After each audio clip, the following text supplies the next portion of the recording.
more bad news, Danika. There's no women's rugby league this year. The Super League and the Challenge Cup being cancelled. I mean, obviously, it's great news for you because you get to keep your cups for another couple of years. Bad news for tattoo artists in the Leeds area who would have been, waiting for you all to win them. But on a serious level, it's not good news. But I guess it was inevitable that this decision had to be made sooner rather than later. Yeah, absolutely. I think we all knew on the back. It's taken such a long time to get this final decision that you start to understand that it's not possible. We're not gonna go back to it or anything like that. Which is absolutely gutting.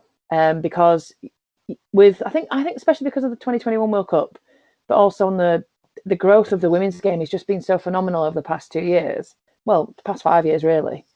That momentum, you're worried about that momentum. Like I know the men's game are worried like financially, but for us, because we don't really have that financial implication really. Ours is just about the momentum of the game growing and therefore attracting potential sponsors and etc. So yeah, so no Challenge Cup, no Super League as such, but potential for friendlies, which I guess is the light at the end of the tunnel, if there is one.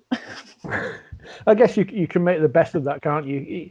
If you put together matches and they have to be local, so there's obviously certain fixtures which would spring to mind, which will get some interest. Obviously, a Wigan Saints or a Leeds Cass, of course. There are games which you could still get interest in, hopefully some streaming and whatever, and hopefully kind of keep some of that momentum. Well, it's not the same as playing a full season, but I guess an 8-game season wouldn't have been the same either. No, I think it was difficult to think that we'd be playing from October, November, like through to so late, and to then only get an 8-week fixture. Then who do you play? How do you run it?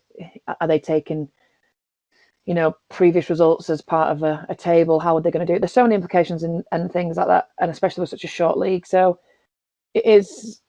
We've got to finally get a decision. That's done. Sad that we're not going to play.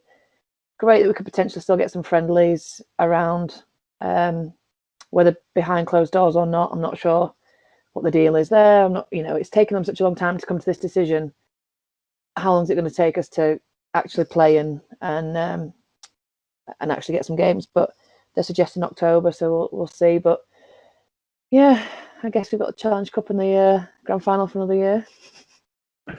I guess it's been hard already this year, obviously, to keep training, to try and keep fitness levels up without a definitive date to target. And I guess that's even harder now when you just, I don't want to say going through the motions, but you are only going for friendlies, which, I don't want to say are meaningless, but they are in a sense.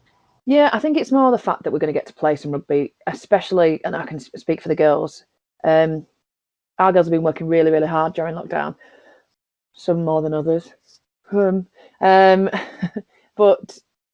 so we've been kind of believing or making ourselves believe that we are going to go and play a game.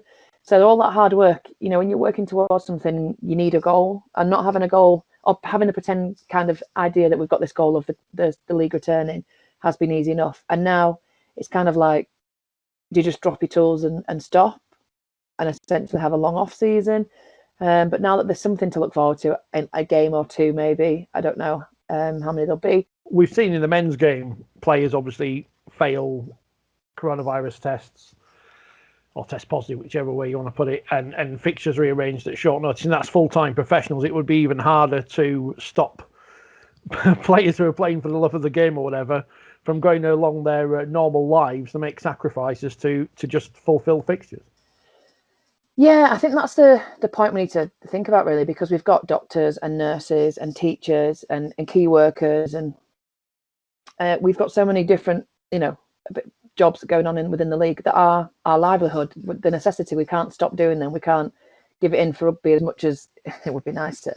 So then there's a fine line then between, that's just like the community game though, isn't it? Everybody else has got a job. So, as everyone's careful, and I think this whole thing about just following the government guidance, which obviously we know is a little bit hazy to a point, but are you keeping safe, are you keeping your distance, washing your hands, wearing your mask, whatever else, then we've just got to play and just hope and assume that we're not going to get ill.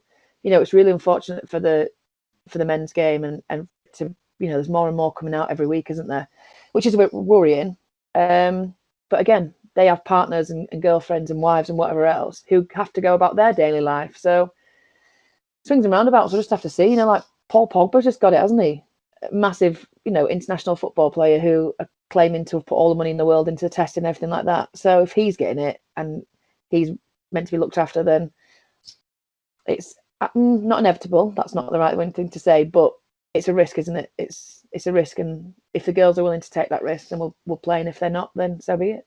Yeah, it doesn't discriminate, does it? It doesn't matter if you're a well-paid footballer or someone cleaning the streets, does it? So no, but it just proves that all the money in in football and international football, that even with all their testing and all of their precautions, it's still happening. So it's awful, isn't it? Because somebody said to me, we heard the other day, obviously, about it, and my friend was like, "Oh my God, I'm so sorry." And I'm like, do you know what? This bigger picture, it is. I'm gutted. I'm really gutted. But on the grand scheme, you've got to really think about the bigger picture, haven't you? And think about what we've been stopped because of a pandemic that has killed hundreds of thousands of people. And if you say that, it's kind of like fine, but I'll probably be in a mood tomorrow about it or something. But I'm a woman. I have mood swings, so it's fine. I'm allowed to do that. Well, you're allowed to say that. I will be in trouble. I've been in enough trouble this week. I was just thinking back to after the grand final last year, when we spoke for a long time.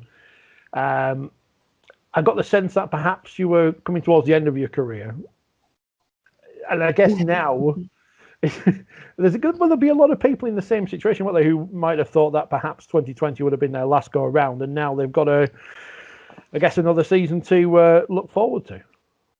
Yeah, definitely. I'm 36 in a couple of weeks' time. I'm not getting any younger. My body's still holding out a little bit, I think. But I was thinking about it. It was basically going to be very dependent on this season and how it goes, as to what I did really and how I played. I think I don't want to walk off the field not on my terms, if that makes sense. In the sense that I just hope that I have a good season and I can walk away from it and maybe onto something else. But now it's kind of made me think, and I spoke to a couple of girls the other day actually about it on the squad when we met up, and they were like, "Are you being serious?" I was like, "Yeah, it needs to be. I need to find a good time. I don't want to go because I remember when I did my ACL in 2018, and so many people said to me, "Oh, that's it now, Danika.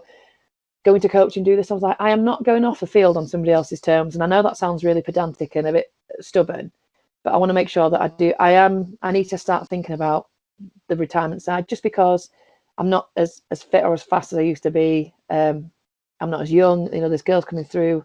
Their technique is better. The skill level's better. And it's kind of like moving aside before I get pushed aside. It's an ego and a pride thing, isn't it? So, yeah, hopefully keep looking after my body for the rest of this year and then come back. Big pre-season.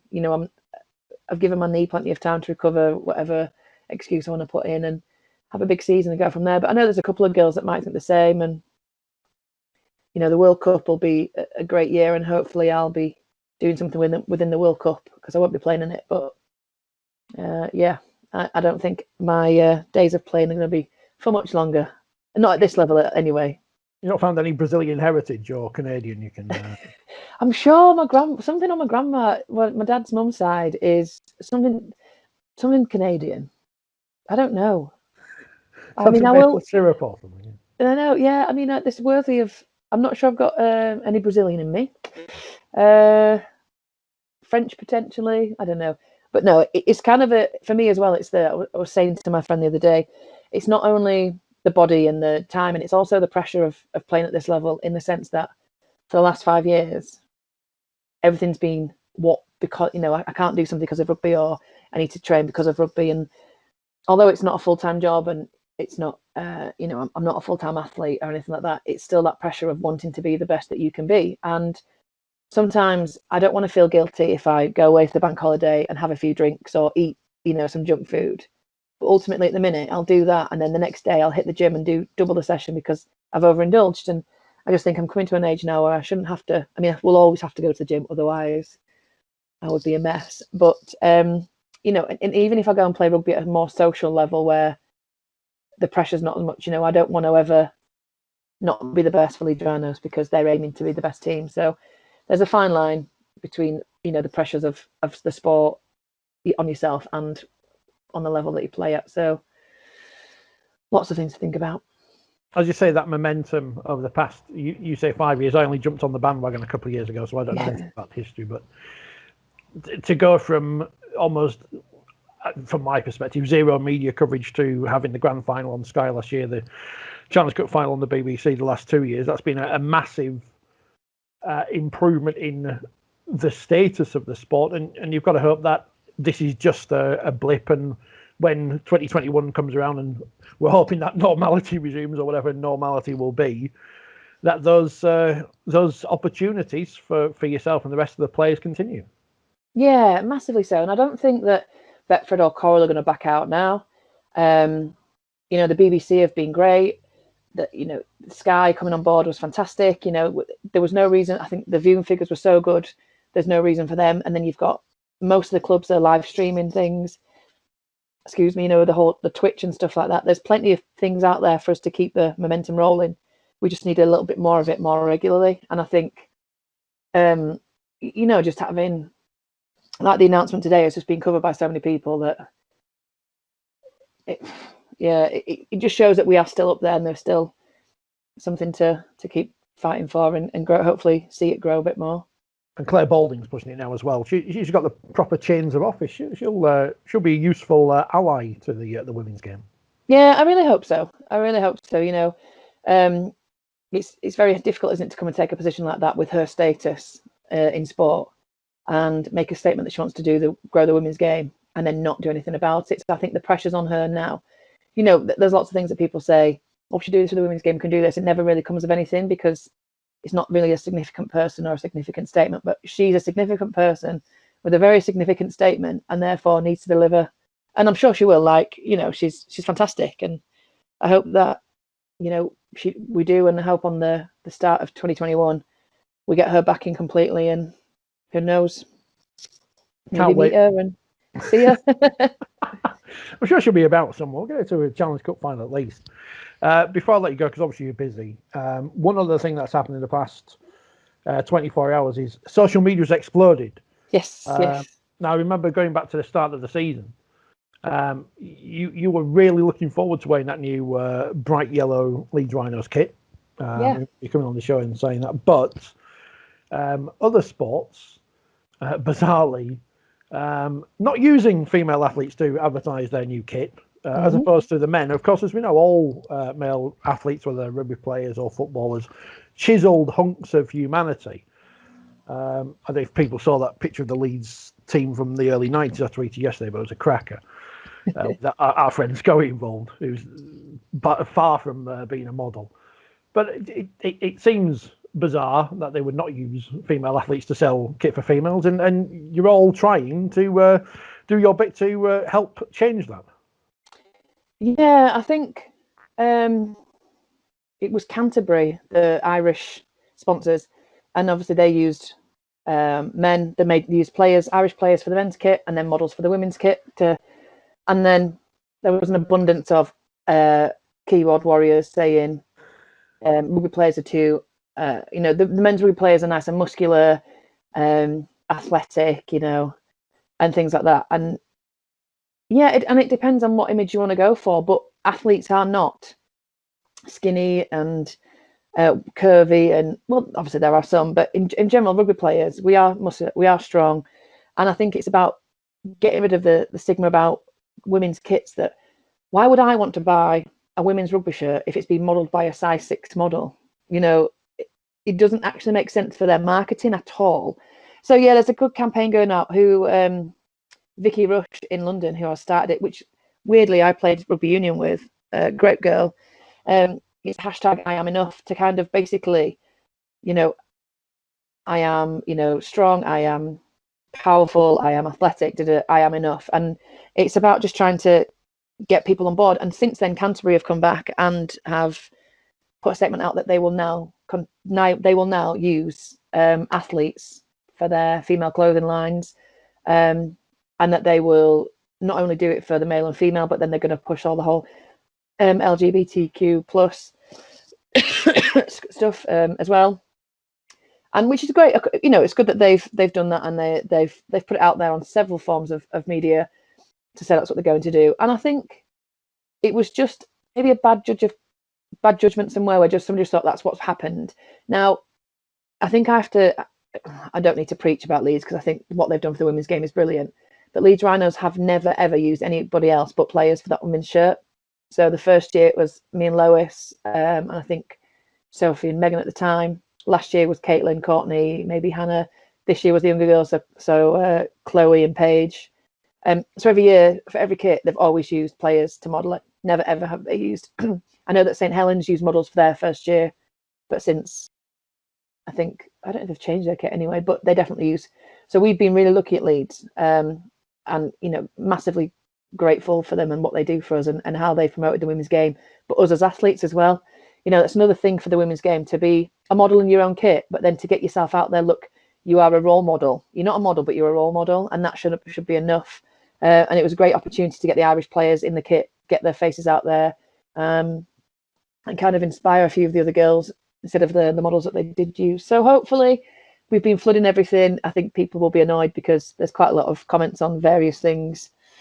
But yeah, I mean, it's going to get, people have heard about it now, so companies are going to start coming on board and trying to correct that. It's a great time for hitting that diversity and equality kind of thing, isn't it? As much as it's rammed down your throat, but it's not for that intention. It's just for the fact that if you're going to put a rugby shirt out to buy, put it on a rugby player. It's a good time to wind people up or be wound up by everything and then complain that other people get wound up by other things. Yeah, I saw a great thing I saw a great comment actually on Twitter that just said something like, somebody was like, "Oh, I don't care, I don't bother," and it was like, you bothered or you care because you've commented. Like, if you didn't care, and that was great. I just thought that is fantastic, and it's a gift now, so I'm sure I'll be getting it out. It does seem daft, doesn't it? If you're wanting to promote your sport and the shirts that your athletes are wearing, not to use those athletes who you're trying to promote as you say, role models, or even going forward as actual celebrities or whatever, for the phrase. Well, yeah, well, that's it. It's like England cricket, like using, England cricketers are in great shape and stuff, and like let's say Lauren Winfield, for instance, they get the stuff out there. The companies that cricket equipment, they use cricketers for their stuff, and that seems to be rugby union particularly. The RFL have been great at using the girls for the England stuff as well. And Georgia Roach was using the Dacia campaign thing. So we are right. I think it's the odd few sports that are still not on board, but maybe now. Anyone who wants to use you as in your promotional materials, just contact us. Yeah, I'm sure there's other female athletes you might want to use, but yeah.